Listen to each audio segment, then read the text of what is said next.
Abakulembeze ba intern bonna mu ggwanga bagezezaako nnyo okumala emyezi 2 nga bagoberera zino allowance tuzifune, naye mpaka leero ministry yatuwa deadline eya 26 omwezi ogwokuna ne tugirinda yayitawo. Tubadde tukolera wamu nnyo era nga tuli bagumiikiriza, naye kirabika ebyokukwataganiramu biringa ebiganye. Kati kiki tusazeewo nga ba intern nti tuteeke ebikola wansi nga bwe tulinda gavumenti okuyongezaamu speed okukwasaganya ebyo ebituluma.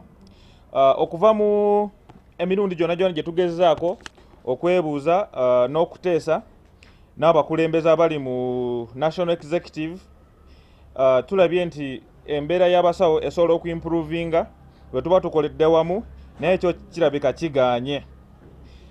Ffe tusazeewo nti tulina ebintu bibiri byokka ebigenda otuwayiriza okukomawo okukola.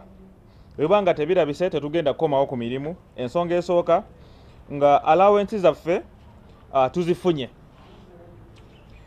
Ekyokubiri nga abeesoroti bafunye arrears zaabwe oba sente gye babanja egya December mpaka leero.